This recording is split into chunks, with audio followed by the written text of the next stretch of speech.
So jazzy.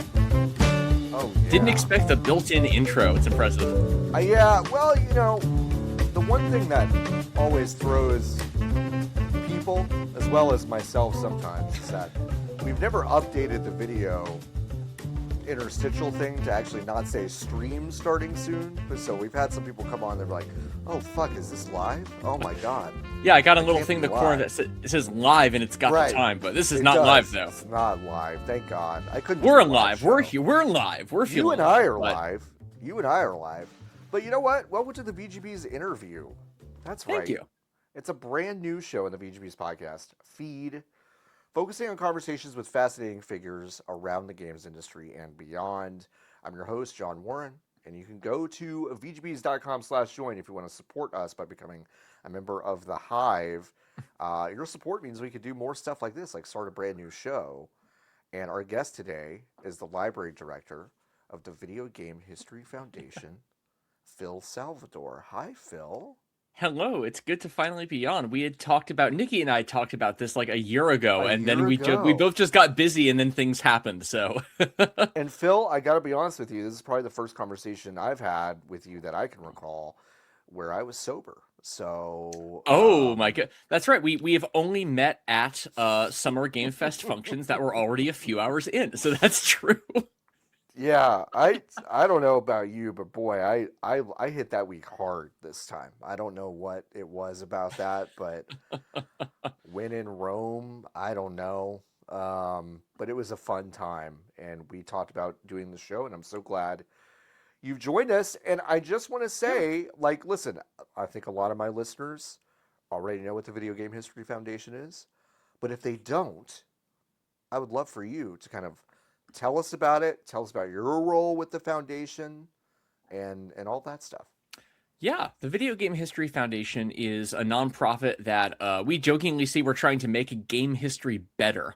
But it really comes in a lot of forms. The big component of what we do is our digital archive. We have, over the years, amassed a large collection of material around video game history. We're continuing to. My job as library director is to turn that into a resource people can use. So we did last year finally launch our digital archive, which has increasing volumes of material around video game history to help people study and understand it. We also do things like we'll run pop-up exhibits at video game events. We'll go around and give talks about things. We'll work on advocacy around copyright reform, which is a very timely issue right now. Nothing timely, in the last 2 weeks at the time we're recording this that could have prompted that.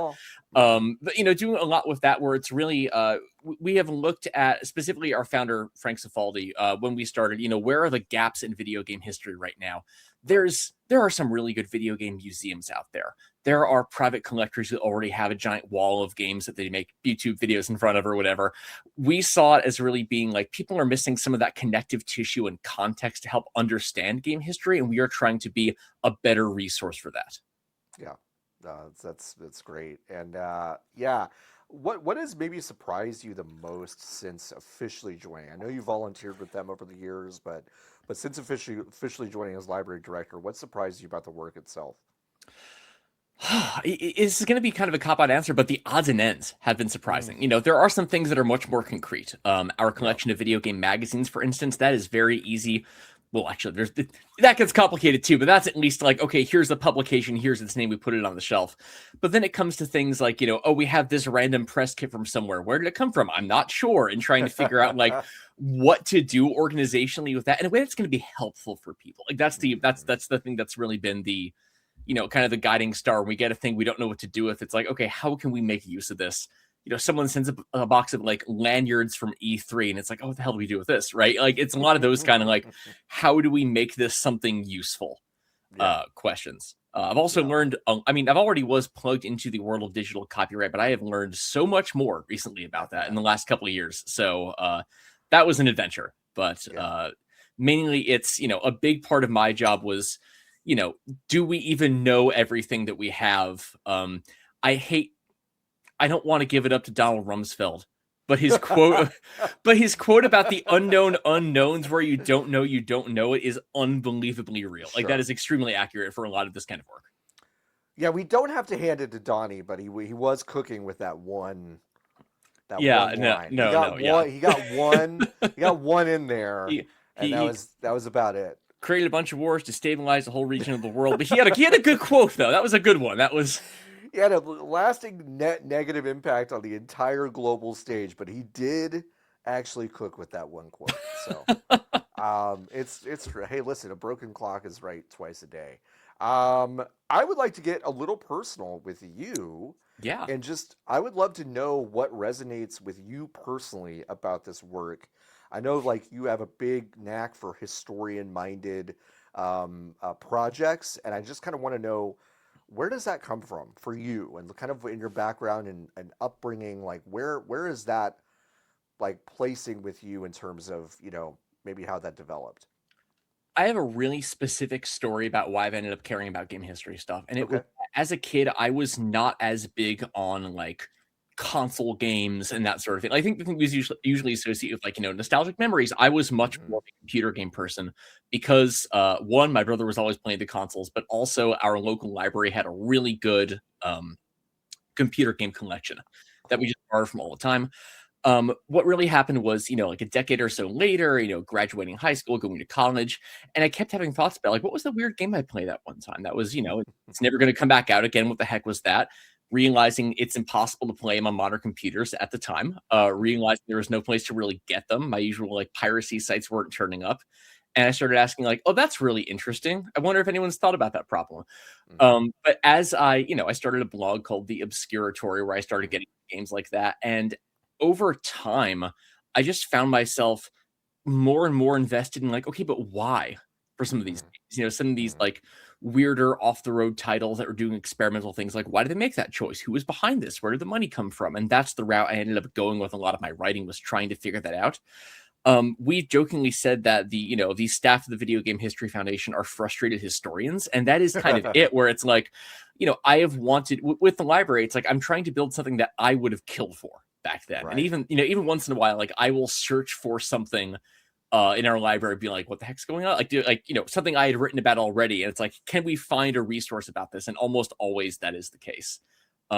My favorite one of those as a kid was an adventure game called The Labyrinth of Time, which is just aggressively surreal in a way that kind of permanently broke my kindergarten brain. And a while ago, we got a donation of press material and it had the press release for that game. And it was like, this feels very full circle. It's like, this helps That's me awesome. understand how they were trying to sell this thing. And it's like, God, I would have loved to have seen this, like 15 years ago or so.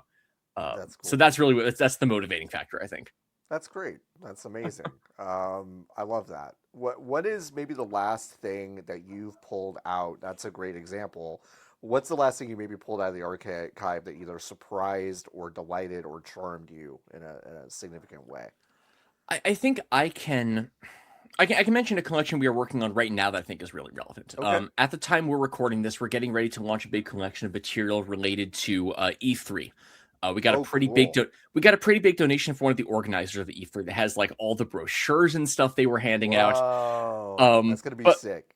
That's it's cool. really if you want to learn about the event itself, you're not going to get like here's Nintendo's press kit, but it's like Right. here's how much it costs to get your ad on the side of the expo hall, like those kind of things. Like so, it's Yeah. cool to know. But among those things was a DVD from E3 2009 that had all the photos that they took for publicity for the event. So it's like someone went behind the scenes and just like took 2,000 photos or whatever. Yeah. And that was one of those E3s I can remember, like watching it on G4 or whatever, and like, oh, there's the press conference I watched, and seeing the like photos behind the camera, and just being like, all right, I've seen one side of this. Here is the other side now, and that was just really, it's you. I'm sure being in the gaming press, everyone was like kind of old hat at that, but like seeing a picture of like the Xbox press conference where they had turned the camera back around to the stands was like, oh, you don't see this. Like this is not a thing that anyone has bothered taking pictures of. So that was also kind of thing like, all right, we're catching up to the stuff I lived through and I was paying attention to. Period. Yeah. Yeah, like it's so interesting. I mean, we spent a lot of time in LA at Summer Game Fest around a lot of like old heads in the games industry. And like, yeah, a lot of this preservation stuff is catching up to the start of a lot of our careers, which is, making me feel old and ancient, but also Yeah. honestly, like I'm warmed by that. I think like the industry is now kind of at an age where now there are kind of industry elders, and that feels actually weirdly comforting to me, despite the fact that we're in a free fall. The reaction I've seen, I will say, from people who are old enough to now be history has been almost always positive. We had a Yeah. really great example we talked about where at 2024 Game Developers Conference, we did an exhibit about kind of unusual corners of game history from non-developers, and we had a Mm. section about the North Dakota Carmen Sandiego game, which was one of our projects from back in the day. Where in North Dakota is Carmen Sandiego? It sold 10 copies, I think, is what they figured out. Um, but that was one where we had a press kit out. It was like the Broderbund press kit, and then an old guy came by and was like, "I'm on the cover of that," and he was actually really tickled. He Whoa. was like excited to see that, and he ended up That's donating it. cool. He ended up donating a bunch of stuff to us. We made a video about it. It's like that was really exciting. So I've heard people go like, "Oh, geez, I guess I'm history," but then people seem proud of that. People seem excited rather Yeah. than being like, "It's time for me to walk off into the horizon and disappear forever" or something. Yeah. Yeah. That's great. All right. Let's switch gears a little bit to maybe some broader issues. Mhm. I'd love to dig into. Listen, we didn't plan it this way. Maybe we could have seen it coming. I don't know. That's maybe a different conversation. But of course, if you listen to the VGBees podcast this past week, we did cover extensively the move that Sony has announced that they're going to be discontinuing discs. This is kind of the end of physical media. A lot of reporting out there suggesting Xbox will probably follow suit. Of course, what they did absolutely follow suit in doing is initiate an expected group of layoffs that was roughly triple the size of actually what I even expected it to be, which is brutal. News today even dropping, not that this is a news podcast, we didn't have to get into it, but id Software totally decimated. They're going to have to be switching to Unreal Engine, which is The silliest thing you could possibly do. That's insulting on levels I can't really even conceptualize yet. I need like another 24 hours to maybe gather my thoughts on that. But in this 10-day span, we can talk about again the predictability of all of this, but we have more or less stamped an end date on physical disc media when it comes to having stuff on Blu-ray or DVD or whatever. Obviously, I can predict how you feel about this, but tell me in your own words how you kind of feel about these well, moves.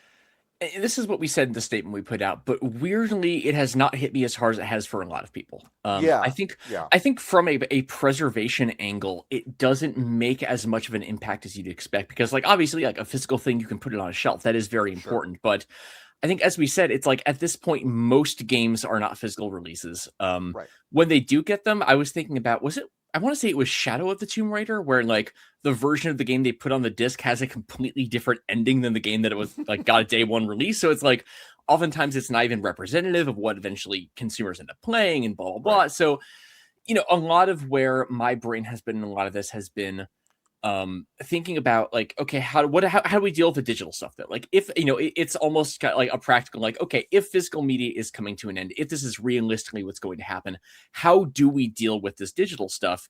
And of course the industry doesn't really have a good response to that. no, We can get into the weeds here and I can talk about like copyright exemptions and what kind of progress has been made, but among those announcements, the one that I think really knocked me off my socks was the discontinuing of the PS3 and Vita stores on the same day, same which day, it's yeah, a kind of thing where it's like what we can talk about this. We had considered those stores effectively defunct because they were so broken at this point in terms right, of usability, but saying you can only get digital games. By the way, we're taking away the digital games is absurd. Like yeah, that's a very funny contradiction. So I would say within the preservation community, that was a lot of the thought process was less like how do we get Sony to reverse this choice and keep making small batch games that go out through boutique publishers, and more the like okay, if this is what's happening, if this is the future of gaming, we have to figure out real solutions to preservation with this. yeah, yeah, yeah, and maybe let's speak to that kind of digital preservation. I mean, a lot of people, even kind of let's call them normies in my environment, are picking up on this news and asking me questions about, well, gosh, like, okay, so we don't kind of own anything anymore. And I was like, well, it's been a while since, most people have shown a preference for digital versions of these things, whether it be movies, whether it be video games. Like this choice has more or less been made by massive audiences. And the thing that seems to follow much later for most people, is the realization that you actually don't own anything.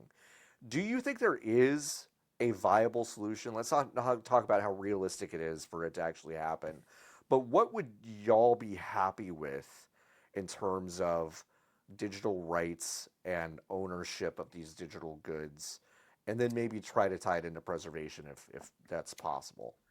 I mean, I can't speak to a consumer angle because I don't know what the best solution is there. I know there's been a lot of people discussing things, and some of it have been very impractical. Some of it has been normal and Right. practical. And it's a kind of thing where it's I don't think I can speak to what is urgent enough that we need to legislate or something like that. But Sure. what I will say for preservation is, we can work with stuff, even though you don't own anything. You still have files downloaded onto a system. Yeah. This is going to get really in the weeds. You want to hear some copyright minutia that is unbelievably frustrating? Yeah. Let's do it. Let's do okay. There are a lot of allowances in copyright law that let you do things with materials. And a big part of that is, things like first sale, where when you buy a book, you can sell it to someone else. When we go into this all licensing regime, that's gone. Okay. It's so what else? What other tools do we have? For museums, libraries, and archives, fair use is very strong. Fair use is I forget, are you in the US or Canada? For some reason, I feel like you're in Canada. I'm in Texas. I don't know why I associate you with Canada. I'm not sure why that was. I don't know either. Bless our Canadian brothers and sisters, but no, I'm okay. I don't talk about Canadian law. Well, in U.S. law, there's a purposely wishy-washy. I won't say wishy-washy. It's broad privilege in law that says you can use copyrighted materials under these circumstances, and it's not affecting the market for the existing work. You're using only portions of it. It tends to be for one of these purposes. It's intentionally broad, and it always gets litigated in the courts. There's no this is or is not fair use test, but right. It gives libraries and archives that are doing preservation work a lot of flexibility in terms of okay, we can do things for preservation. We use fair use a lot for our library for getting materials up that are under copyright, but there's no meaningful market for it anymore. Then we're presenting it in an educational context. Theoretically, we could do something similar with video games. The problem is that DRM, digital rights, protections on consoles, all that stuff, that is a separate law that governs that. Those are not subject to fair use. So even if what you're doing is completely legal, you cannot, let's say, jailbreak a console and hack a game to make it work on an offline console. That's just not something we can do. For a while now, there is a process built in. I think even at the time they wrote that, they realized that law was too strong. So they have a process built in where you can petition to get exemptions to it. And it's often very limited in scope. And libraries and archives actually has some pretty decent exemptions. We can legally jailbreak a console to make it play a game we legally purchased, for instance. That's really cool. But then it kind of ends there. There's no pathway for doing anything with emulation with it. And these are really useful exemptions. Your listeners may not know this. In the US, legally, if you have an offline, fully playable offline game that connects to online servers, you can break that DRM if the servers go down. So if you have an online only games for Windows live game or something, you can break that DRM legally. You are allowed to do that. No one can stop you. But when we start getting into the PS5 era and stuff it starts to get a little trickier, especially because, a legal purchase, it's okay, I bought a game, it's on my PS5. I'd have to trust that PS5 is going to work in 50 years. And, we're not thinking as much about longer term solutions to that. I think in our field, a lot of people are recognizing that Section 1201 is the part of the DMCA that governs this, what you can and can't do with digitally locked material and operating systems. I think we're all starting to realize this was probably too much and did not anticipate the degree to which everything in our life is software now. I mean, last year, one of the, actually it was, I guess 2024, one of the petitions was to let McDonald's franchisees break the DRM on their McFlurry machines in order to fix them. And they got that right? They got that exemption, which is awesome. But it's McFlurry machines should not be a copyright issue. This is absurd. So I think there's a lot of interest in wanting to revisit that. The exemption process, which we've been through, has started to feel a little fruitless. So I don't know exactly what that is, but it's very broad. When you ask, going back to your question, what would we be happy with? The broad answer is, a total reform of digital copyright law. That's absurd. But I think, getting greater permissions or even just acknowledgement from game developers like, hey, if libraries and archives are trying to preserve games on our system, like we're not going to interfere with that. Like that would make go a huge distance to at least giving us tools to do something with, instead of just, having a copy of PT on a PlayStation 4 and then hoping we'll be able to access it at a later point. Exactly. Yeah. Do you have like a lot of hope, or do you see a lot of movement in any of these major companies to kind of meet y'all at any stage and say, yes, we're willing to make a blanket statement like this? I mean, do you have any sense that that's ever on their radar? Companies know, individuals, yes. And I don't want to go into too Okay. much detail because we have spoken That's with fair. companies about this. But I will say, speaking with someone who worked for a major game company, I was at Summer Game Fest, I chatted with them and I brought some of this stuff up and they were like, yeah, that's really reasonable. Why would we say no to that? And that's very different than, having to a company that just, lays off a couple thousand people and shuts down studio. Not Right. specifically saying Xbox. I was actually thinking of Bungie in No, that sure. case as I was saying Yeah. that. But when that No, kind of thing comes you up, could it's like, throw that at dartboard for this oh, year, yeah. and we could just hit whatever. Yeah, yeah. I Like, mean, what nation is this company being purchased by? Like, all those exactly. questions. Yeah. Right. But when it comes to that, obviously companies move slower. But when you talk to people who are involved with this stuff, they understand it's an issue and they want to do something about it. But it's just hard to get traction on a thing where it's like, would you like to have less control of your rights? Like, that's not going to get the C-suite excited. Well, the C-suite is increasingly shareholder brained, like at a degree. Like, I actually, it has been. I'm so cynical about corporate America, like unbelievably cynical. But even for me, it has been a little surprising how shareholder brained Sony and Xbox have both been in terms of their decision making. So like I think that's why I asked that question. I'm like, yeah, it makes sense that individuals that you talk to would be like, well, this all seems reasonable. Well, But the idea of that getting up to Asha Sharma or something and her being like, oh, sure, feels yeah. I think what we've seen is companies care about this when it becomes a publicity issue for them and when there's sure. a risk of external things affecting them. Like Yeah, the video game violence crisis, that's why what is now the ESA was founded.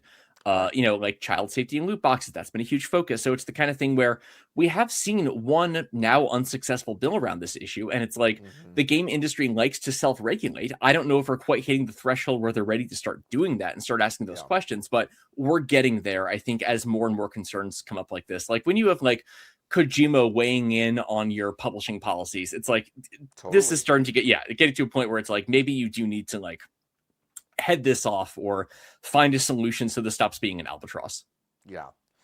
Um, I want to talk about a study that you wrote back in Yes. 2023. Oh my goodness, yes. It's wonderful.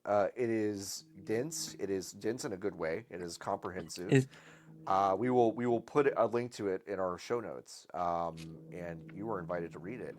But it is a study that y'all did. You wrote, essentially saying 13% of pre-2010 U.S. games are commercially available. Do you has that number shifted at all over the past 3 years? I haven't attempted to re-examine it. I would say it's probably trended upward, but not a lot. And even as it has, other things have fallen off. Mm-hmm. As games just happen to get delisted and platform shut down. I mentioned the PS3 stuff earlier. That would have brought our total down by about 1.5%, but the store was so functionally broken that we decided not to count it. I asked a lawyer, and they said if you have to do a Reddit workaround to download games, it is not That's not reasonably commercially available. available, Yeah, right? Yeah. exactly. Yeah, yeah. But it has been promising to see more games. And this is gonna sound weird. It's been promising to see more shitty games getting re-released because it's like Sure. someone thinks there's a market for that. It's not just gonna be Mario. Someone thinks that there's gonna like people. Maybe there is a market for like a Nickelodeon tie-in game for Super Nintendo collection. Like that's kind of inspiring. That's great. But I think the point we wanted to make with it, and that I think we made effectively, was that even though that happens, it is not quite a drop in a bucket, but it's, there is this like such a larger corpus of stuff that's never going to be touched for all those systemic reasons. For like there's Hmm. going to be emulation issues, there's going to be big legal challenges. Even games that were on our list that I think got republished have since then gone off sale again because they were tied to an external IP. So it's like Oh, we talked about that in the study, it's always going to be temporary. Talking with lawyers who helped us with the study, they were actually really excited, less the data and more about the explaining, like, this is why it is, because Mm-hmm. I think everything in the study is stuff we kind of already knew, but nobody had tried to like quantify before and like Mm-hmm. explain to a layperson, like, this is why it's this case. I want to give a big shout out to the secret co-author of the study, Claire Fox, who asked not to be credited as co-author, but I'm going to call her out anyway in public. She is a digital preservationist, I believe, at Yale right now, and does not know about a lot about like the game market and the game scene, but was very engaged with this and really helped us like dial this in a way that was like scientific and people could understand without like, very funny is small notes, but I think, at one point I referred to Metal Gear Solid 3 in the report as, being, quote, like one of the greatest games of all time. And she said something where it's like, that term means nothing to me. Like, rephrase this. Like, Yeah. that's great. I love it so much. Yeah. That's wonderful. Yeah. But yeah, it's been funny because so many people have used that study for really whatever they want to talk about, where it's like, whether it's someone who wants, it's about copyright reform issues, which is what we did it for, or someone who just wants to get mad at Nintendo. Like, people tend to cite this study a lot. And it's like, Yeah. we said when it launched, we were joked that it's like, okay, 87%. It's like, we're going to start seeing that number out of context. And that's how we know it's Yeah. going to matter, when it just becomes like part of the ether. And I think we got to that point, which feels good. Yeah, no, that's great. That's fun. How long did it take to kind of put that together? I'm curious because I've a psychology background, written papers like that before. This kind of how long did that take to kind of get all that together? I would say in total about a year, and that was with some fits and starts. We published Cool. it in kind of like late spring 2023. I started early 2022, and that was one of the things I came in with. Like, we worked with a group called the Software Preservation Network that is actually in the middle of shutting down right now, which is really disappointing. They're the ones who are really leading the charge on the copyright stuff. And hey, it turns out like universities don't want to put money towards software and game preservation, so they have yeah, it's really unfortunate, but it's a good group, and we're staying in touch, and we have a meeting like literally tomorrow with like figuring out like, what's next steps. But That's cool. what was I saying? Right. So this was something they knew they wanted to do more with games and get like actual evidence for discussing, game availability, because right now, well, even still, like then and now, it was researchers and everyone in the field saying most games aren't available, and then, trade organizations saying yes they are. And it's like, okay, let's refute this with stats, Right. which they were unable to do. It didn't end up mattering. The Copyright Office didn't actually care or read the study, so it doesn't matter. But it was, the point being, we came in with wanting to do that, and it took a little bit to like get our volunteer infrastructure set up. But we spent a lot of time formulating how we wanted to do it. But I would say, start of data gathering to publishing, it was probably 5 months, which is not that long, because we have a very good volunteer base that was able to really crack like manually figuring out all this data. We had a session after we got all the data in. Me and our former co-director Kelsey Lewin had a call where we just sat down with all the discrepancies. We went through everything marked yes and everything where people had conflicting data, and we just like, okay, is Final Fantasy IV easy type different than the version on Steam? Like those kind of questions, like those philosophical questions. So that's really great. 87% is approximate. I think now Sure. maybe it's closer to like 85 or something. And if we had like a margin of error, I think like 1.5%. But either way, like I think the cap is closer to like, 25% availability of like all possible games getting re-released. And we're not even close to that right now. Yeah. Yeah. Okay. Boy. All right.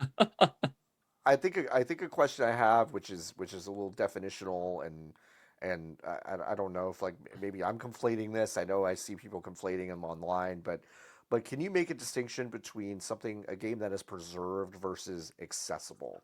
Like, Yeah, yeah, I mean, that's honestly one of the big questions from other institutions and ours, is kind of the relationship between preservation and access. And yeah, I tend to be more on the, if there is no meaningful access path, the preservation doesn't matter side. One of the okay, people we had on our, not our, but at the copyright hearings who spoke in previous years was Bo Ruberg, a scholar at a university, and oh my God, I can't remember where they work. I'm so sorry, Bo.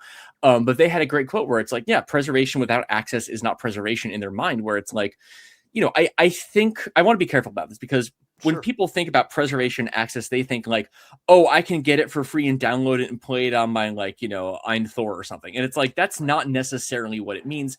Access can mean a lot of things. It can be, controlled access to something. It can be, there is a pathway for doing something with this game, or having some way to work with it.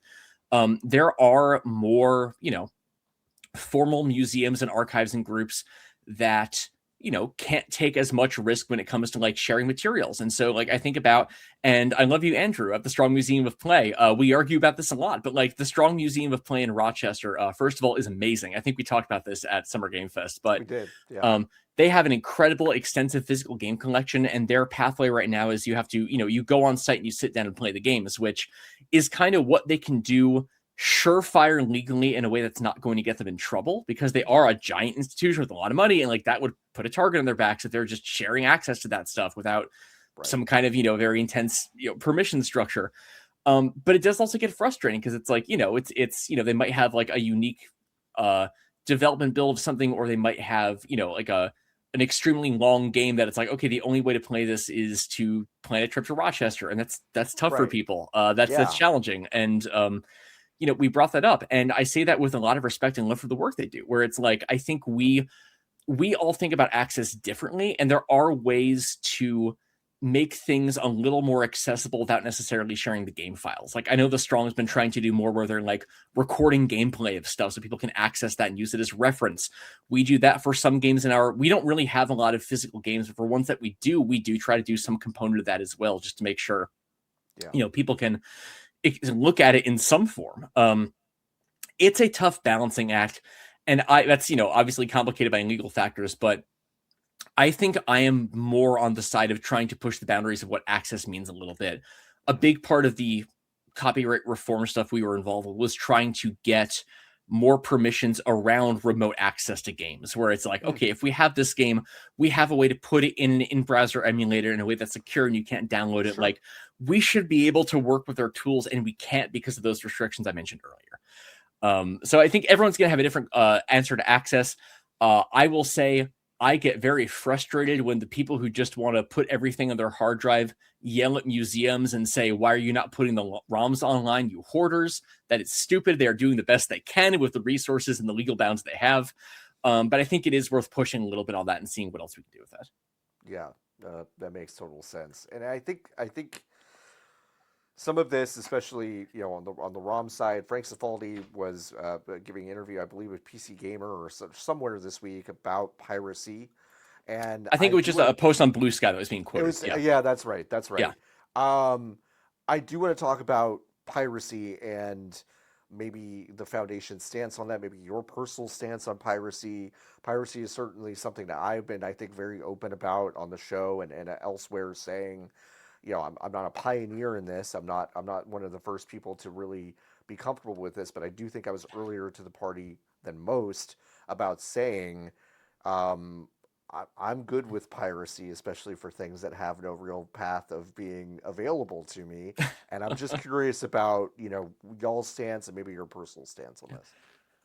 My thought on a lot of this has been, first off, I know there are a lot of, like I said, there are people who are, it's like, I can pirate this, that is preservation for me. And it's like, we're not super worried about you. We're thinking about 100 years from now. And so like a lot of that is less relevant, but it's something that really changed my perspective on a lot of this. There is a conference that happens at the Strong Museum every couple of years called Save the Games. And there was a preservation last year from, I believe his name is Timothy Yimstuve, and he is a film archivist. And he's working at, you know, like a local film museum. Rochester is where like the Kodak company is based. And so like, you know, a lot of that happening there. And he had this great discussion about the idea that piracy is the start of preservation in many cases, where he says that, you know, piracy as an activity is not necessarily an act of preservation.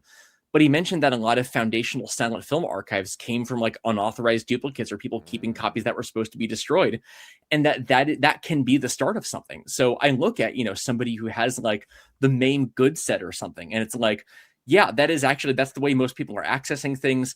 Someone downloading that and playing it, it's like, that is not necessarily an act of preservation, but, you know, 40 years from now, if we need a copy of it, that's going to be it in a lot of cases, unless there is some place that has an extensive collection of every possible arcade board. So it's the kind of thing where it is a delicate balance where, yeah, it's like, you know, you don't want to be like, pirate everything, it's great, and then be like, game companies, we want to work with you. Like, you know, it's a little hard conversation to have. Yeah. But I think it is, you know, I think we have to acknowledge the role that piracy has played in a lot of this. I said at a GDC talk a couple of years ago that, you know, today's piracy tools end up being tomorrow's preservation tools. And like, there's no doubt in my mind that, when we work with materials, we often use hardware and tools that were originally developed by like the ROM community. Sure. There's no doubt in my mind that like whatever the equivalent of Yuzu is in 30 years is going to be the way you play Switch games. Totally. So it's tough. It's one of those things where it's like you can't like full on endorse it and be like, yeah, piracy is great, but it's like the techniques and the bodies being built up by those communities are going to matter in the long term. Yeah. It's not reasonable if you're a researcher who wants to play a 35-year-old game being like, okay, you know what Duck Station is? Okay, you got to find the BIOS. It's like, it's absurd. But Yeah, no, I think a lot about how easy it would be if people were reasonable to create a bright line, whether it's legally or just kind of like a blanket agreement about, we're constantly moving the year at which it is acceptable to go before it and say, yeah, no, we're good with just pirate, do whatever you want. It would be so easy to do that. I don't think we're ever going to get to that point, but it especially with Nintendo, they're so litigious, they're so unbelievably litigious about this stuff. But I don't know. I'm thinking about piracy a lot over the past few weeks. yeah, I mean it's not a standard you can I think ever get any consistent agreement on, but No. it is the kind of thing though where it's like that is practically how many or most people are going to experience video games, like older video games that are out of print. Yeah. I think we had a number in the study that it was like what percentage? I think it was like I can't remember what small percentage it was of games pre 1980 that are still in print, and it was dispiriting low because there's not a market for that. People don't want to buy Yeah. like these primitive racing games unless. And here's the thing, unless it's part of like a digital Eclipse Atari 50 type collection, right? And Sure. it's like that is inspiring, like seeing a lot of that stuff happening, like realizing there's a market for contextualizing this. Yeah. I think it is good that companies are seeing there is a market for this stuff. They can do this kind of stuff. And like, no surprises here. A lot of that is built on work done by the emulation community that was Yeah. demonized by the game industry 30 years ago.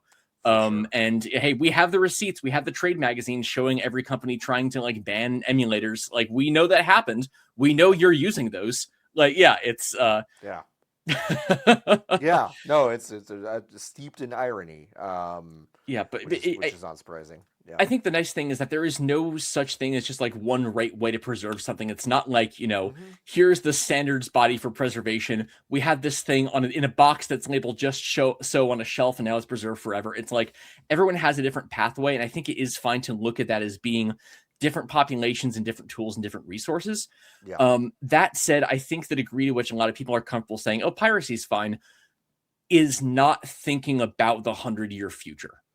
In a way that sometimes feels selfish. Sometimes I think people just, most people don't need to think 100 years in the future, but like, that's what, organizations like ours or museums, that's our job. And so that's the frustration we're hitting it's like, yeah, practically if I want to play, I don't know, Pit Fighter. I don't know why that was the first one that came to mind. Pit Fighter's a great pull. That's a great pull. It's not a great game, but like if I want to play Pit Fighter, I've got options. But if I'm thinking about someone from 100 years who wants to play and understand Pit Fighter, we got to start thinking about infrastructure and amending rights and things. Yeah. There's not a bar in Dallas that you can go to and play Pit Fighter like I used to do when my parents would take me to. I can't remember what the name of it was. I feel like it was Billy Bob's, and it was here.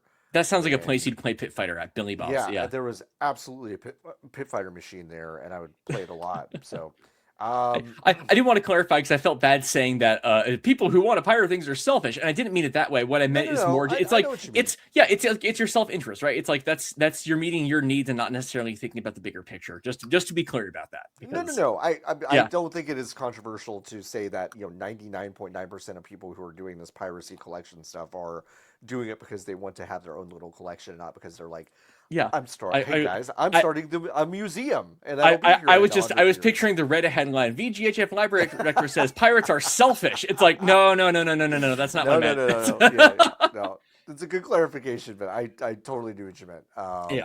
That makes sense. I would love to talk about we've talked about a lot of legal issues, things like that. The foundation structure around, do y'all have a legal team that you're always working with? Does that shift? Like, who are you working So, with to do these things? sort of. We do Yeah, have lawyers. I would say we primarily work with Harvard Cyber Law has helped us a lot with just kind of cool. drafting policies for things. They Yeah. have, a cyber law. You can kind of tell when that was founded based on the name, but like they have, not just great lawyers, but also students who are coming in who want to work on stuff. So like Hmm. developing fair use rationales that we have, kind of filed away for justifying a lot of the work we're doing is great. Um, for individual projects or cases where like things come up or there's rights holder issues, Yeah. um, we do retain a firm that I'm okay calling them out. Albert Sellers is awesome. It's our friend Kendra is one of the partners on that, and they're great. Kendra is formerly from Harvard Cyber Law, but they are just Great. experts on this stuff and figuring out how to work with it, and have been wonderful. And boy, having a lawyer who is well versed in digital copyright issues is a blessing. When you Yeah. have to figure out things like, can we work with the likeness rights for this material? I can tell Hmm. you, in all relevant states we have had to look at, archives do not have an obligation there. So, Yeah. yeah, very different than putting something in a commercial setting, for instance. But This is certainly a minutia question, which you do not have to answer if yeah, it gets you into any sort of weirdness. But like, you talked a little bit about how like there are no hard and fast. I mean, going through business school, that was the big bright line thing. I went to a digital media management business school, so we would talk about music and movies and film and video games, all this stuff. mhm. And the one thing that was very clear is like, well, it matters what judge you get and what district you're in and all of these things. Do y'all devise strategy about where to fight those battles, or are those decisions basically made for you when you take these cases on? That's not something I had to think about yet, thankfully. Okay, okay, It that's good. really is for us. It is more, and this is something I was taught that I love, is thinking less about things like venues and more just about what's the likelihood something's going to happen. I was told Yeah, the idea that there is a big difference between what is your on paper risk and what is your practical risk. yeah, And for a lot of these materials, actually, I think I can say this, that with the exception of Cookie's Bustle, we have not received a copyright takedown notice for any material in our digital archive yet. But it's because we're being smart about it. We're not trying to piss people off. yeah, We're presenting it in a scholarly context with a researcher agreement and all these right, things. And that, a lot of it really is risk mitigation strategy. It is about, yeah, don't be stupid the way you're doing this. You do have rights and privileges. Use them responsibly. If that question does come up, that can become a conversation hmm, before it ends up going to like a court, a court, right? Well, but sure, thankfully, something we have, like, I thought about, like, when you're mentioning that, like, all the weird things where cases get like all the spurious cases that get filed in that one district in Texas. Like, right, exactly, we have not had to think about that yet. Thank yeah, goodness. yeah, that's good. I'm glad. All right, so let's talk about the library itself, the digital library. My baby, yeah. It's so cool. Launched earlier last year, and what like doubled in size since y'all It has, launched I it, think it is something now like that. doubled in size. When we launched, it was Yeah, about 3,000 items. We're at like 6,000 now. I think if you look at raw file counts, I want to say it was about 30,000 then and 70,000 now when you're thinking about like individual files on CDs and stuff. So this thing just keeps amazing. growing. We keep pumping more stuff into it. It feels great. That's awesome. Is there something, a collection or a piece or whatever that has joined since you opened it that that wasn't there at the very start that you're particularly psyched about? I can name a really weird one that wasn't there before Love that that. I think people are not. This is one that did not get a ton of attention because it is extremely dry, but I love it. It is the William Volk collection. He was Oh, the vice president at Activision in the early 90s during like the transition when Bobby Kotick took over the company and they were like exploring new platforms, and it is his hard drive backups of all of his like memos and stuff. And so it's not whoa. like, we have found people get excited when it's like a cool picture where it's like, oh, there's the N64. Like, people get excited about this. Sure. That is not this collection, but it is a memo he wrote where he's like, okay, I just went to Nintendo and they showed me something called the Super Nintendo. Here are my thoughts about it. That's Like, awesome. that's really cool. It's like he would That's go to awesome. trade shows and be like, all right, they announced this thing called the 3DO, and I don't like that you can't use your own video codec on it. You have to use their built-in hardware codec. I'm not crazy about this. Like, seeing those kind of like, That's that so is cool. gold.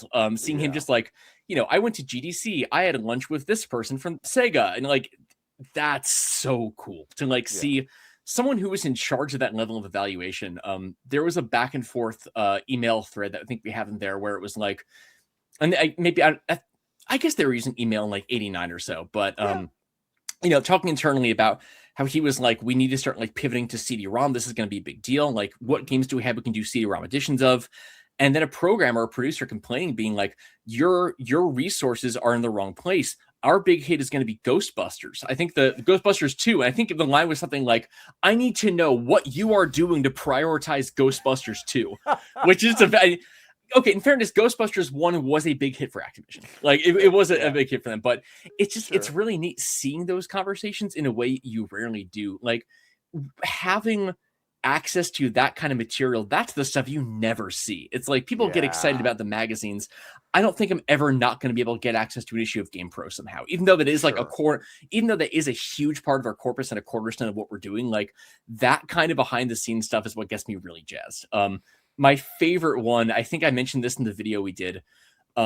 William Volk was the technical director on a game called Return to Zork, which was in the Zork Adventure series, one of their first big CD-ROM games.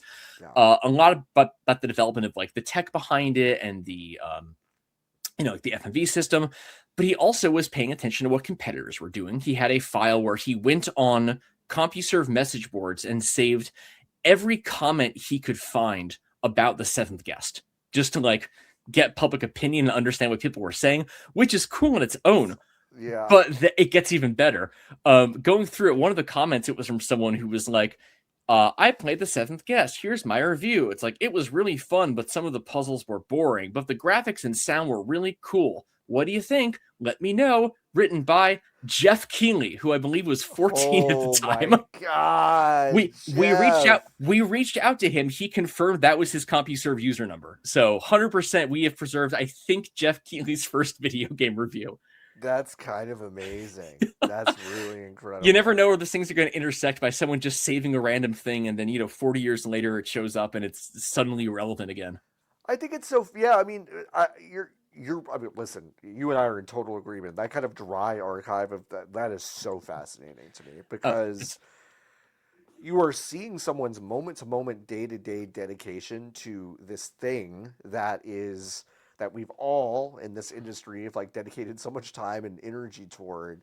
And whether or not we end up like agreeing or liking or whatever to these people, they're watching their thought process kind of manifest on in those memos, in those emails, on those notes. Like, that's really valuable. Yeah. That's really, really valuable to me. Yeah. Again, people get excited when it's like a press kit or a flyer for a game they know. That is really cool. But like, we got a donation. That's filtered. It's filtered, right? And it is still very cool, but it's also like, picture a cloud. Like, that's exciting. But like, I think about a collection we got donated that we can't share for a while. We actually have embargo terms for it. But it was from a producer who worked on the God of War games. And it was like their journals they kept at the time during production. I will say way more than I expected of their work was about the like Office 365 transition. But like that's the real stuff. That's the real stories. That's actually the real shit is. So yeah. So that was really funny. That's the kind of thing where it's like, we do think about, what gets people excited when we put some collections out. And it's like, there are things that are going to show up in books years from now that are going to be valuable to historians. There are things that will just also get people excited to see them. And we do try to balance both those, because we want people to go to the library and see what we have and learn how to explore it. And then also have, okay, I'm going to go on a tangent. I mentioned before this that I am making tea right now. I'm a big tea person. I went to a tea festival in Brooklyn years ago with a friend, and we went to a booth. We knew the tea manufacturer. We were like, oh, we love your stuff. Oh, we love the really smoky, roasty teas. And they were like, well, the real shit, come back here. And they took us back behind the table and they brought out the smokiest tea. It just smelled like cigarettes almost. It was just like, I had to like seal it in multiple Tupperware containers. It was crazy. It was amazing tea. But it was like, yeah, the public's not going to care about that stuff. You lure them in with like the brighter stuff. And then if people want that, you have it. So part of it is like, we do have some things that are flashier. I was talking with a preservationist who was like, anytime you do anything with Sonic, people go nuts. Like, people love to see like children intuitively love Sonic. I don't know what it is, but it's like, that kind of thing does get people excited and bring things in. And then you can be like, oh, so you're having fun digging into these primary sources. you want to see the emails from this guy at Activision? Well, let me tell you, yeah. So Let that's me tell you. Let me tell you. I That's where the I real action is. we like to think it's a tool that turns, or our hope is that it will turn people into better researchers, is the goal. Yeah, that's great. And you mentioned kind of like, getting people in the door. And this is kind of a conversation that Nikki and I had. Nikki Grayson, who hosts, in case you're not listening to our normal shows and just listening to this, hosts the VGBees podcast together. Nikki was like, please ask Phil how he is managing this kind of library and museum that is so digitally accessible.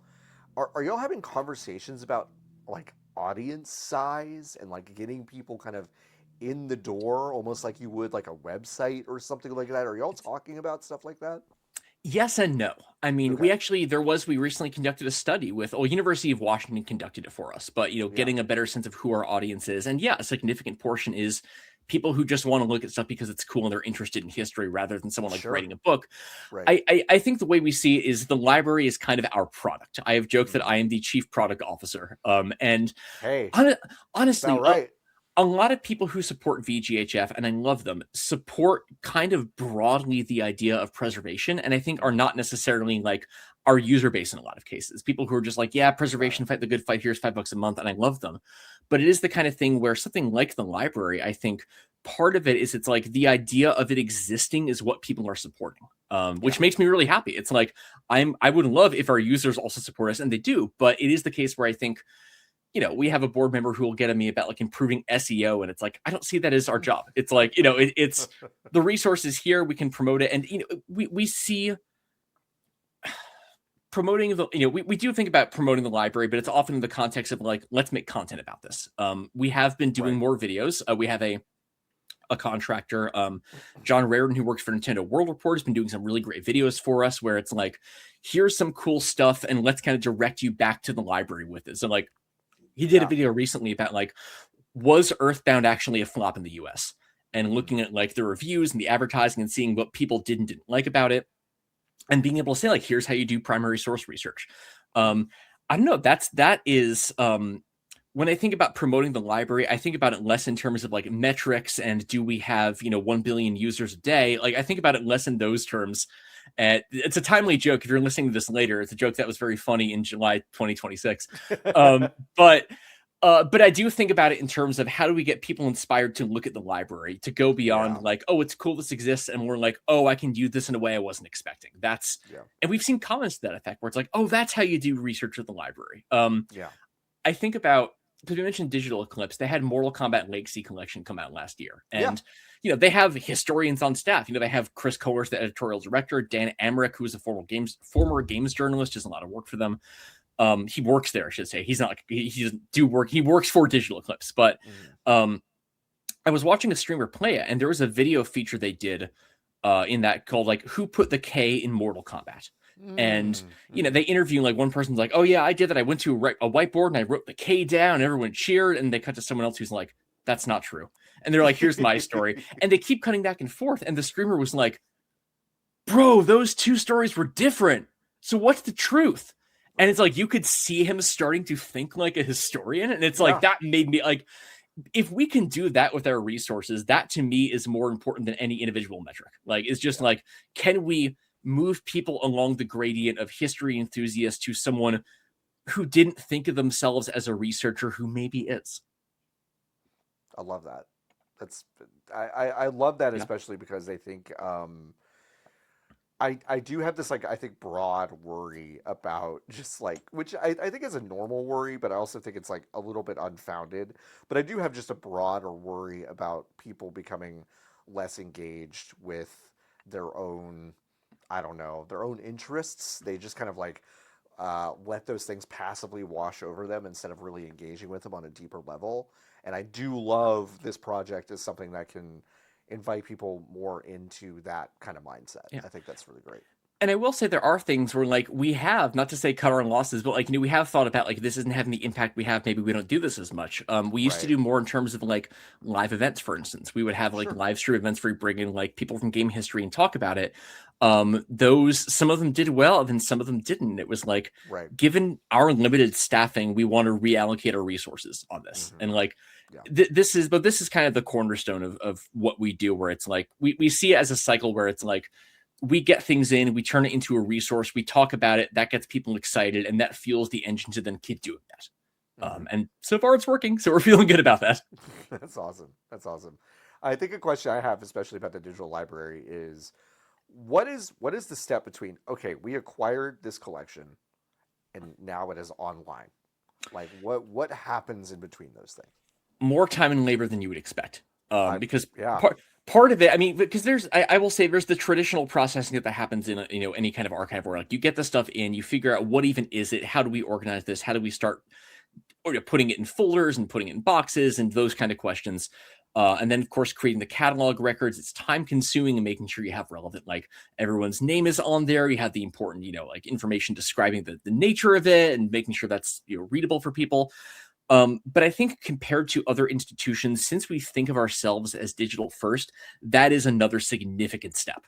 Yeah. Because digitizing is tough. Often it can't be done non-destructively. And so there's a lot of cases where we have to think about like, can we dedicate the time and labor to this? Do we have the resources for this?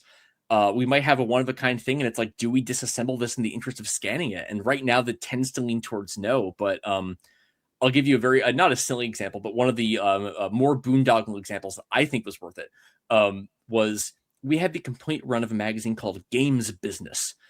It was like a game. It was the is it GameIndustry.biz is the website. It's like it was Yeah. the print version of that in the 90s, which is Yeah. crazy. I think it had a circulation of like a couple thousand people. We have a complete run. That's wild. It is a broadsheet newspaper style thing, and we Whoa. can't feed that through like a feed scanner. Sure. So we made the call. It's like we have every issue. We are going to chop these in half so we can feed them through. We went Okay. down to our friend and lady at Stanford who had access to like a 2-foot paper cutter in their periodical section. And we're like, we're gonna chop and we're eventually gonna get them like bound into a book so people can flip through them. And it's like that was a case where we made that call. But even after doing, that wasn't just like, okay, now we can digitize it. It was like we have to go down to Stanford, we have to work for a day on this, and then we go back Yeah. up and then we feed these things through. I will say for the E3 project, this is a more extreme example, but we've been scanning the show dailies they handed out. And so we have Whoa. some of the really old like show dailies from like 97 we just completed. And Wow. those we didn't feel comfortable chopping it. So I had to do flatbed individual scans from those. And Whoa. I got a repetitive stress injury because doing the Oh, 95 to 97 show dailies and reaching over, opening the scanner, flipping it for doing like 400 pages. After a while, it catches up to your shoulder. This is the first day where I felt like full strength regained. So, yeah, it was after like a week of being like, no, I'm not doing any more of this. But the things we do for our craft, but Yeah. those are silly examples. But I say that because digitization is an additional step in the process, and it's not time and labor neutral. And Right. a museum like the Museum of Play can take in larger collections and papers because they're not like we're going to scan 100 linear feet of paper. Like that's not practical. Versus, I think we mentioned we acquired the press materials that were at Game Informer magazine. They were donated to us by Reiner and Andy McNamara. The Andes gave them to us, and that's one where it's like, yeah, that's a couple hundred linear feet of paper. We're going to have to digitize it. It is a, existential threat of like, oh God, we have to start dealing with this at some point. My goal is to finally start cracking it by end of the year. But it's the kind of thing where it's like a larger institution can afford to not deal with that. They can afford to have that in boxes and call it up when researchers need it. So we are good at moving very fast on things. We are good at like, if we get a duplicate magazine in, we can debind it. We can put it through our like OCR text recognition system, turn it into a PDF, get it into the library, sync it up with the metadata, and make it accessible in the span of like an hour, maybe. Like that feels amazing. Wow. That is incredible. Wow. But it does also mean for bigger collections, it just takes us more time because we have to. This is a weird way to put it, but it's like, especially when it's a kind of big miscellaneous collection of stuff. in a lot of cases, if it's a physical collection, you could just say like miscellaneous ephemera. If we're doing it digitally, it helps to break it out a little bit more. So I have a collection right now with a folder called MISC that is currently 100 different sections in it. And it's like, I got to condense this. Like, this is not tenable. But I think especially, I would much rather break that out when we can and then put up a 1,000 page PDF and be like, there's some stuff in here. I Here don't it know. is. Like, Right. Yeah. Have fun. Maybe this could be a totally boring question, but in terms of like your back end of how you're organizing and keeping track of this stuff, like does all this stuff exist on a spreadsheet? Does it all like where are y'all yeah. archiving the specific kind of collection data for all Uh, this? we use an industry standard tool called Archive Space. It is used Cool. by basically everyone in this field. It is a super flexible power tool for doing archival organization and lets us do all kind of great things that break the rules of library science when it makes sense to do so. That's awesome. I love it. I love Archive Space. And so that metadata is then what fuels everything else in our system. This is getting into the weeds, but it is funny. Our digital stuff is managed in a separate system because Archive Space is just data. It has no notion of like, here's a file it Sure. goes with. Right. So Yeah. a huge part of when I first started was like figuring out how we get those things to talk with each other. We have a volunteer Okay. programmer who helps us with those things. And it was just like explaining metadata processes and how do we get these things to synchronize. And I learned so much about Python and just a lot of those kind of questions. That's awesome. Yeah, no, I do like I don't know how many people actually think it's interesting, but I love stuff like that in terms of like, okay, yes, you have this industry standard organization thing, but now you got to put it online, you got to do all this other stuff, Dude, and yeah, it's like all I these don't things don't naturally talk to each other. I Yeah. don't think I had the ability to screen share. Otherwise, I would show you one of my spreadsheets when we're importing metadata and I make, an Excel sheet that the columns go into like CZ because it's like I have to have all these different separate types of data. And it's Yeah. like, okay, there's 10 different people named on this. So I have to put person's name, person's ID, role type, role relator, and like it just goes on and on and on like that. It's Yeah. I love it. My thing is Sure. I say, it's very tempting in this job to not have work-life balance. It's very tempting to being like, oh, I want to work in this all the time. But the line I set for myself is like, I will do it if it's something I'm having fun doing and I would be doing for fun anyway. The problem is I have a lot of fun organizing things like that. So that often it's like, oh, I want to do some metadata. But That's really funny. Yeah, I'm just gonna get a little metadata done. Just don't wait up for me or my whatever.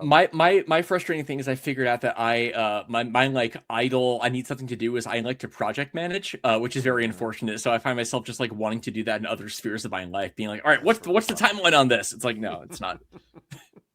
That's really really good. Y'all did some preservation projects with like Game Pro CD, Sega Channel. Oh my These goodness, yeah. are these are decaying physical media. Like what has been maybe the most like technically harrowing project y'all have had? Two things I would say. First off, the Sega Channel project like is a huge one because that was, someone came to us with data. How do I work with this? And that was a big Yeah. challenge. That was, I think we mentioned in our video about that all the various people we had to bring in to figure out how to work. Like you cannot do that alone. Yeah. I like to say that, our work is not game preservation is not one discipline, it is 100 different disciplines. And so it was like, all right, not only do we need someone who knows how like Sega ROMs work, but we also need someone who knows how to like decrypt this format and do reverse engineering of compressed data, and someone who like to rip the DAT tapes that had the data on them in the first place, and ad nauseum. Yeah. There's still some more stuff in that project. I don't think there's a lot in terms of like games, but we have like internal data, and it was just like That's like they're like cool. internal project tracking, and it was like we just got to put this off for now. It's like people Yeah. want to see like the exciting stuff. We can get to the rest later. Yeah. But in general, I would say obsolete formats are always a big nightmare. DAT tapes, especially, are one of our least favorite things in the Mm, world. I don't know if your listeners or even you are familiar with data tapes as a concept, but not it really, was no. it was how things were backed up for a very long time. Rather Okay. than like bring it to a CD, it was making a backup on a tape. Yeah. And to read, the thing is, there was no universal standard for those. So to back it up, you need the software that was backed up with. And I will tell you, here's my favorite. Mm. We have a volunteer I love. His name is Keith. He is a local person who is very into Macintosh and has a lot of hardware. There are times when it's like, hey, we have this Macintosh backup. Can you do something with this? And he has to physically bring in a Macintosh to our offices That's and set it up and do awesome. that. And here's the really bizarre one.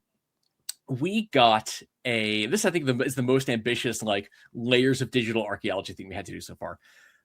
We got a donation from David Marsh, who owns the rights to the ICOM catalog. ICOM Mm, Simulations did like yeah. Uninvited, Shadowgate, all those games, and so it's like he backed up all source code and stuff, and so it's like, oh my god, we have like the source code to like like Deja Vu, like this is crazy.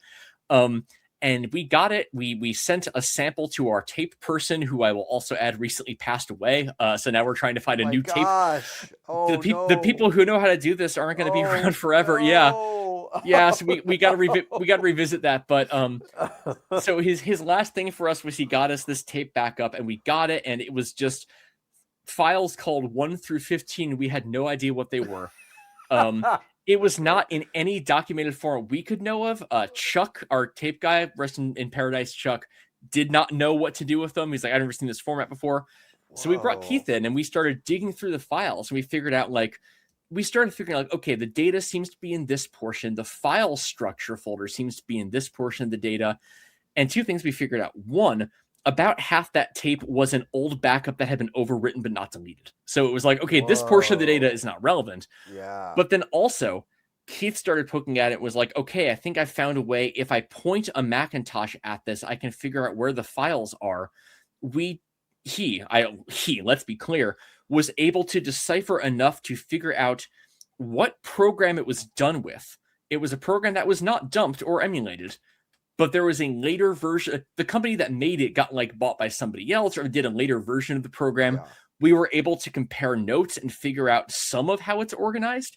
And he did enough work to extract that program out of that data so that we could then extract the rest of the disk. Whoa. It's crazy. But hey, That's now awesome. we have like the raw assets for like the ICOM games now. It's great. So it's um here's the problem. That was a lot of fun. There were like 30 tapes in that collection. So it's like, oh I boy, we get to keep doing this. What backup yeah. program are you using next week?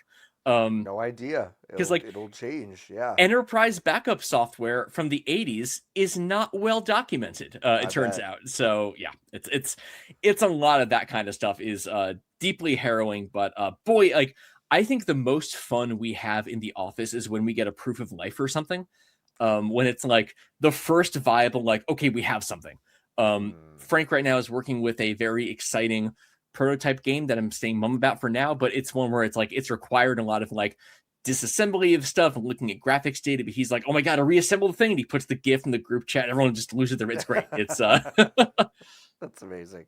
Well, but you're making me think about like especially with like the data tape stuff, the cascading like layers of okay, y'all are trying to preserve this thing, but you also need essentially historians of these other format types to yeah, get through like it's all connected. There's this it crazy web that goes into this, I guess, it which it I don't really think yeah. about. It takes a village. I will not pretend to be self-sufficient. None of us are. We Sure. absolutely depend. I mentioned earlier relying on the tools made by like the emulation community. Like we're so dependent on that kind of thing to understand Yeah. how any of this stuff works. We have a lot of people we bring on for individual projects. We did some data reverse engineering, and we had one of the engineers on Scum VM come in and help us like working on some like it wasn't even a project related to Scum VM. He's just someone who knows how to work with these Yep. formats. So it was just Totally. like Yeah. it's a fun opportunity when there are people who are hyper specialized who just know what to do. Yeah. We did a stream last year where we got a lot of unidentified loose ROM chips, and it was like we're gonna see what's on these. And there was some cool, unique stuff, but like we had people in chat who was like, if we give you the data, can you reconstitute this into a ROM? And they were like, maybe. So we had people in chat who were live going through as we were doing that, just like updating, like, okay, I think we have graphics. Okay, maybe another ROM in your set has the sound. We don't know. Like, just Hmm. we really rely on the community so much to get any of this stuff done. So I always try to like we try to make sure to credit the people who contribute to these things. We talk about this because man, none of this would happen if it was just one person. Anyone Right. who thinks that they are like an island and they alone can do this work is a fool. Just straight up. Yeah, no, obviously a ton goes into it, even way more than I think I really envisioned, especially when you talk about these old data formats. What we kind of touched on it before in terms of like making decisions about prioritizing things. Do you Mhm. do y'all have what are your conversations like about what is worthy of inclusion? Or do y'all have a lot of conversations about that kind of thing? For us, I think the broad statement we say internally is we collect context. And so for us, Mm-hmm. it's like we tend not to go after things that were available at retail because people have taken Right. care of that in a lot of respects. Right. Um, when it comes to development materials, I think it really is just like, can this tell us something? I think is really the question. Like, can this tell us not just how this individual game was made, but how games were made? Mm-hmm. A really good example I think is maybe less on people's radar is we got a donation from the creative director at a company called Cyberflix from back in the day. And that was a company that made like interactive movie type games. They had their own bespoke engine for it. And it was actually really neat because it was meant to be like, this is something non-programmers can use. It was like, this is a kind of like, easy to like build together a set for like, we can hire a screenwriter who doesn't know how to do like, C Wow. or something like that. And so it is things related to that. It's like we have the draft scripts where you can see the language they made for their engine. And like, that's like, people don't know about, Cyberflix, but like we have the memos where they're talking about like, okay, if we cut a demo for this game and release it at these periods, what audiences are we going to be getting? It's like, that's a lot of insight into like how games got produced, how games got Totally. sold, Sure. versus if someone comes to us and is like, I've got all these old t-shirts, like that's really cool. And I probably want some of those for myself, but like, I don't think that has as much of a research application. And that's just a different priority than other institutions. I think sometimes like we never want to be in a place where we say absolutely not, but like someone will come to us Right. being like, I've got documentation of this old computer system that games were made for. We'll be like, go talk to the Computer History Museum. It's like, that is Yeah. so much more in the wheelhouse of what makes sense. I really get excited about things where even though it may itself not be super interesting, it is, I think, it speaks to what was happening in games more broadly. Mm-hmm. An example I love, and this is one of our other hopefully end of the year collections we're working on right now, is we have the papers from the head of sales and marketing at Sunsoft from back in the day. Cool. And it's a lot, it's not about the game design as much, it's much more about how they're being presented. And so a lot of it is stuff like, like the contracts they were signing with licensors around like how long they have the rights to produce things. It's like, we get the rights to use these trademarks through the end of physical production on this project. And it's like, okay, that's why it's so difficult to like, re-license those things. Mm-hmm. They had a letter in there that was not a letter, it was like an invoice for the person they hired to wear the Arrow the Acrobat suit at the Consumer Electronics Show. I think they were paid $200 a day plus parking, I think is what they got.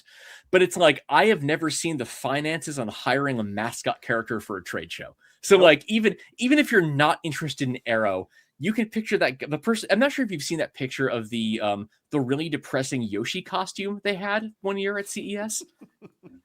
Well, your viewers, I would say, look for Mario Yoshi costume CES, and it's like, like a costume where it's like someone dressed as Mario with like a fake Yoshi head, but Yoshi's always drooping, looks like he's going through like a depressive episode. It's like he was probably getting paid the market rate for that. Whatever person had to bring the Yoshi suit from home and show up with that thing. Yep. So I think it really is just like, is there research value what we have here? There are things that I think are exciting and fun novelties, and sometimes it breaks my heart to pass on them, but it's like, are we the place that, like, we're not alone in this. So it's like, are we the place that is best suited to work with this? And does this fit our mission of wanting to help people who are trying to understand game history better? Mm-hmm. It is funny, we'll occasionally get donations from someone who's like, I had this thing, I don't want it anymore, but I feel like it's important. If you want to throw it away, you have absolved me of having to think about it.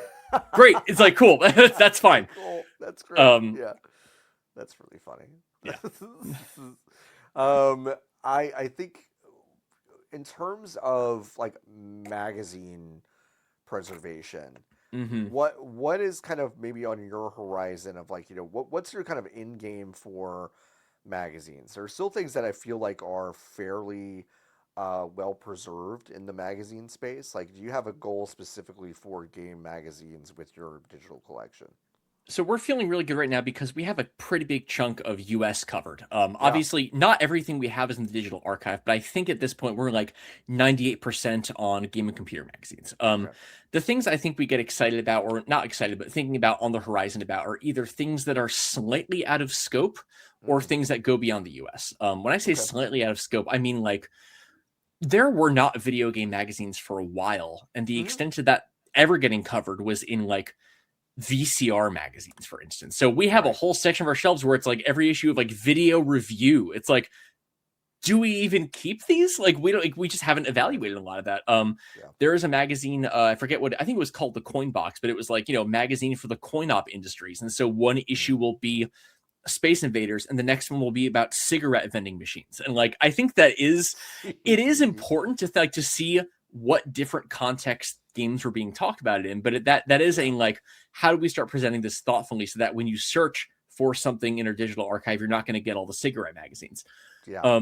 But I think the one that we're putting our brain to right now is international magazines, and specifically Japanese ones, and specifically around accessibility of those materials, because there are folks who are preserving them, but I will say that like it's a combination of two things. One, they are all in Japanese that is often inaccessible to non-Japanese speaking researchers. Sure. There are groups in Japan collecting this stuff, but Japan tends to have much stricter copyright policies, so there's often less, permissiveness around sharing those. So we've been thinking a lot about, like, okay, we're in a position where we can do something about that. We do have access to some of these like fair use things we talked about before for long out of print periodicals. But we've also seen groups that have experimented with, like, we used AI to translate all these, and boy, that gets backlash. And so our brain right now is like, how do we make these accessible to an English-speaking audience without compromising the integrity of the material? And so we're exploring the idea right now of like indexing. Like, can we create a list of the articles in this magazine? So it's like, if you're looking for a game, we can at least expose the name that way. So we're working with a professional translator to try to figure out, like, is there a standard or best practices we should be doing for this? I think that's where our brain is right now, because a lot of the major magazines are covered. We do have a lot of the more obscure ones that we love just peppering into the collection. We just added, this is not one I recommend anyone read, but Insight Video Gaming is boy, that's a magazine. That was a magazine that ran for like a year in the 2000s. It was trying to be like game coverage for men. So it was the first issue has a picture of The Rock holding an N64 controller. That's amazing. And it's like, it is just kind of very fratty, but then there will be an article that's like how to cheat on your girlfriend. And it's like, oh, they had a target audience with this magazine. We have. Oh, I remember PC Accelerator. Do you remember that? Do you remember that magazine? I have not prioritized putting that in our digital library. That is some white hot shit. Verges on just like actual hate speech at times. It's pretty bad. It's really crazy. I remember it well though. Yeah. But like there are some more of those obscure ones that we're still working on. But I think as we're thinking about like what's the future of this collection of the magazine, corpus, I guess it is about like. We have a lot of Japanese magazines. A lot of the groups that scan them send us the pages afterwards so we can like have the issues on our shelves. And I think as we're feeling very good about the state of magazine collections, like that's kind of the next big mountain to tackle and figure out how we're going to do it. Still a work in progress as of this recording. Yeah, that's cool. Well, I just want to ask you, what do you want for the library? What do you want for the foundation? Maybe speak more to the library, but in the next 5 years, like, do you have specific kind of goals in mind? Any sort of major things that you want to do with the library?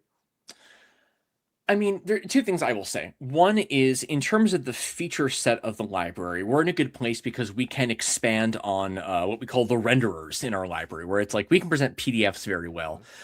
We are in the process of replacing our renderer for images because we know people have not been happy with that. That is the one that came out of the box with Preservica, and we are fixing that. But there's also just things like, we talk about things like source code access. That is kind of our big white whale. It's like, how do we do that responsibly? I don't know if this is a 5 years thing, but I've always had the idea of like, it is theoretically possible to spin up a virtual machine with like of the era build tools that you can play around with. Like that's something we could hypothetically do, or like providing, I think we can provide access to non-copy protected games and software in a controlled fashion. It's like, that's something we want to explore, but we've been drowning under all these other projects where it's just like, that is a like pie in the sky later, but like exploring other ways we can present stuff is, I think, is a big deal for me for like, what else can we put in there? The other thing, and this is less on my part, is I'm really excited about seeing the library in use, because research takes time to do. And, we've started seeing people, like, I think we just recently figured out Wikipedia has started using us as the go-to citation for magazines, which, oh my God, I'm so happy about that. That's cool. But it's like, I want to see more projects that use us and cite us. And that's going to take time to happen. But like, it's tough to measure the impact of, okay, we have a library, here you go. And like, people will look at it, sure, but like, what does it actually do for history as a field? When we start having, more YouTube videos we can point to that cite us, and we have books that mention the library, like that to me that's the real measure of like, as we continue to grow this, are we having an impact? Is it reaching the audience that we want to use it? That is more out of my hands. That is like saying, what's your goal for, your project? It's like, I want 1 million people to play it. It's like, well, there's only so much you can do there. But yeah, what gets me excited about the library is seeing how people respond to it and where it shows up.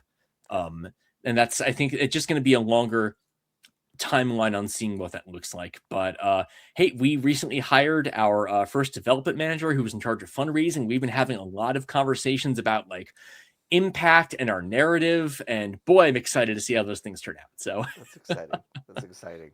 Phil, do you know what I just searched in the digital archive?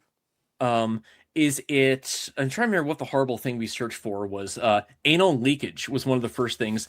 When we launched the library and we were showing it to people, they were like, oh, can you find like swear words? And so they typed that in, and I think there was one hit for anal leakage. So that's incredible. I did not search for that. Okay. I searched for Shenmue, Phil.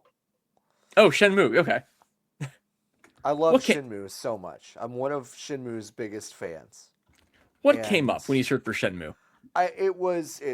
First of all, it is 38 pages of results. I'm looking at that now too, and it sure is. Yeah, I'm seeing It is 752 magazine libraries entries.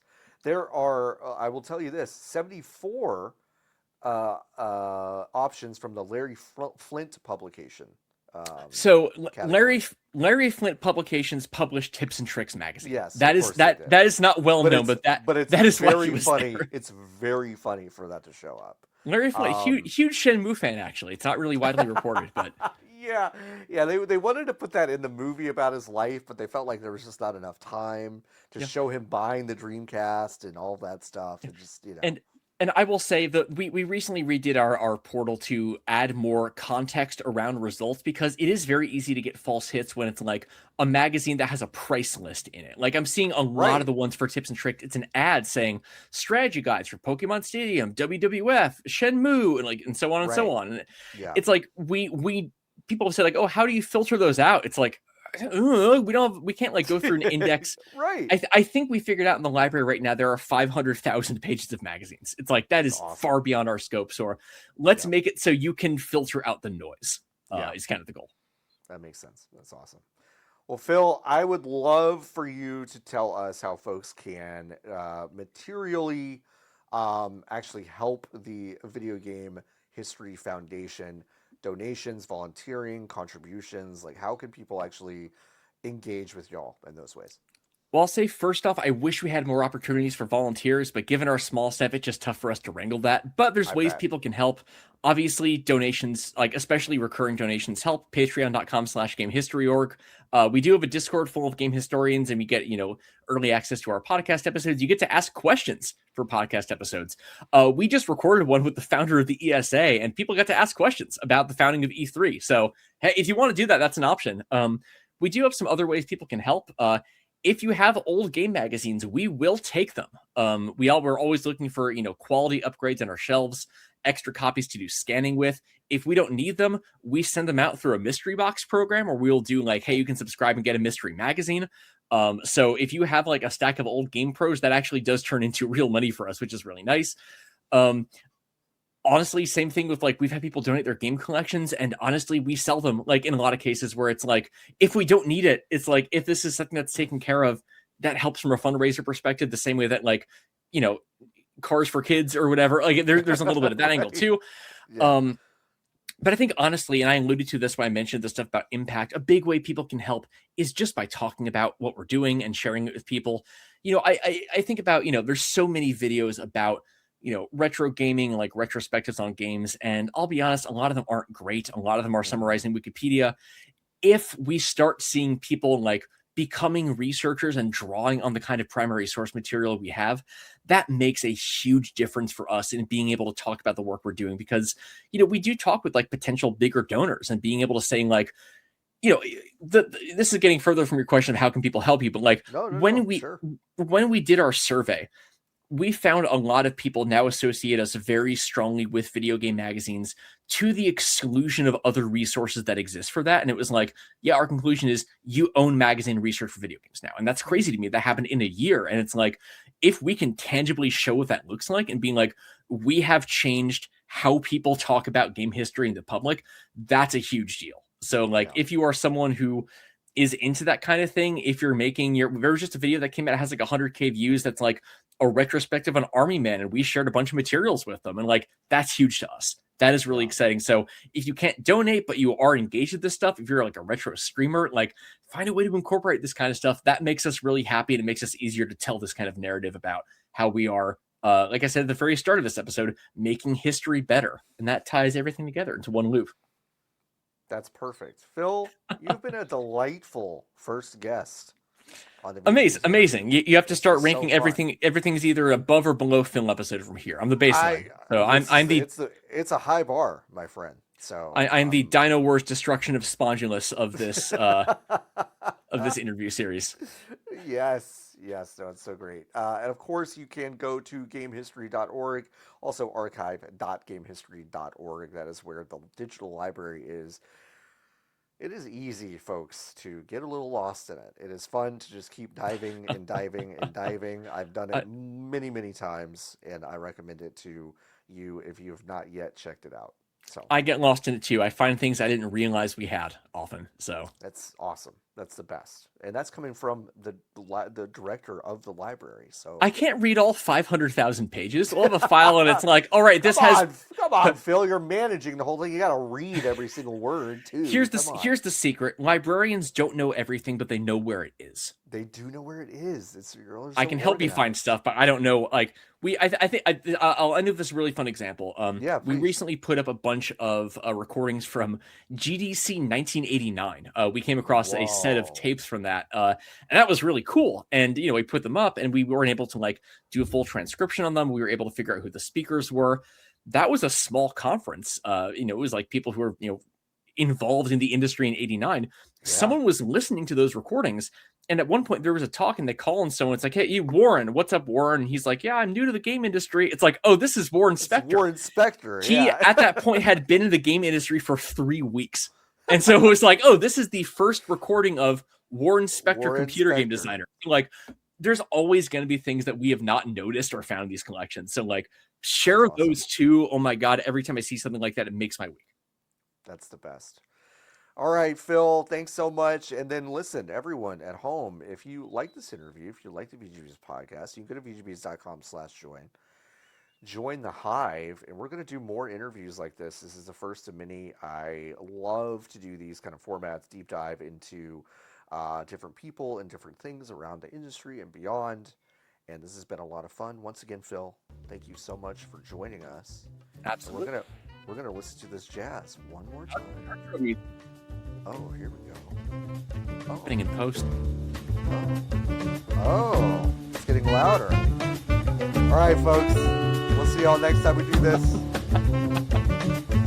Bye, everybody.